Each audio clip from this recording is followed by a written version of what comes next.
Education First, c'est aussi une communauté de chercheurs, de linguistes qui vont essayer d'analyser au plus précis on va dire, les pratiques de formation linguistique. Et c'est pour ça que nous sommes partenaires avec Cambridge, donc pour étudier comment on apprend mieux une langue étrangère. Et à côté de ça, nous avons également des équipes de chercheurs dont j'en fais partie, où on va essayer d'étudier comment un grand groupe à l'international va essayer de trouver les meilleures solutions de formation pour que ses collaborateurs soient le plus opérants à travers le monde. Et une des grandes études que l'on mène actuellement en France avec Agora Fonction, ça concerne le développement des talents à l'international. Tu as quelques chiffres? Alors j'en viens. J'en viens. Donc, petit historique, c'est que donc, depuis avril dernier, vous avez dû recevoir en tant que membre d'Agora Fonction un lien permettant de façon anonyme de donner votre avis sur ce qu'est le développement des talents internationaux, comment votre société met en place justement ces techniques de développement de formation et qu'est-ce qui fait qu'aujourd'hui vous marchez très très bien, ou voir quels sont vos points de vigilance. Et faire juste une étude de chiffres comme ça n'aurait de sens en soi que pas grand-chose en fait. Donc le challenge avec Sébastien, ça a été de dire si on faisait principalement étudier les chiffres par un comité d'experts composé de DRH, de responsables formation, de directeurs d'universités d'entreprise, de responsables de PDG également. Et il me dit, ouais, mais tu n'en auras pas 5. Si tu en as 5, je crois que tu as déjà gagné. Alors, premier chiffre, tu voulais des chiffres, il y en a 28.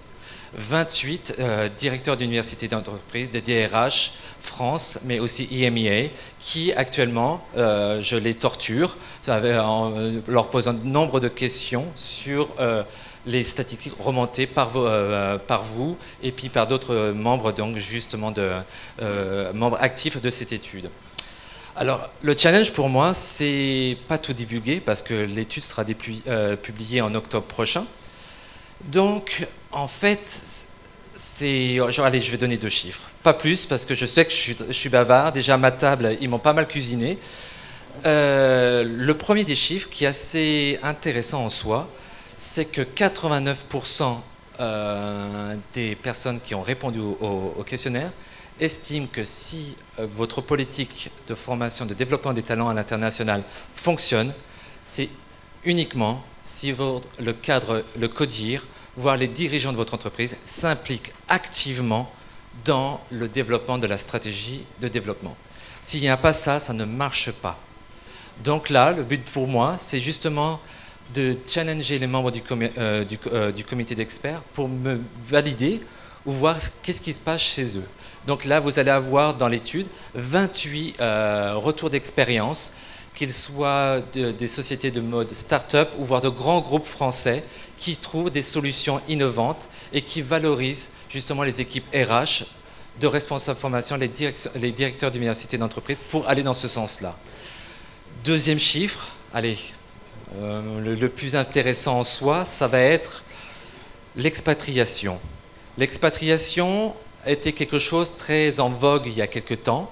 Aujourd'hui, cette expatriation, cette mobilité des talents à l'international commence à décroître. À décroître, pourquoi?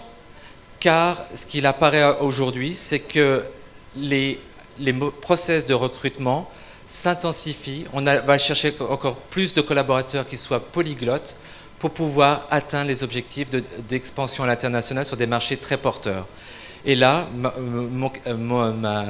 mon objectif, c'est justement d'aller plus loin dans tout ça et c'est de trouver les solutions qui, encore plus, voilà, dans ces 2 domaines critères qui sont la mobilité notamment et l'implication de la chaîne hiérarchique, là c'est purement intermilitaire, il faut que j'arrête mon ancien travail, voilà, la direction qui va justement valoriser donc, la stratégie de l'entreprise. Voilà.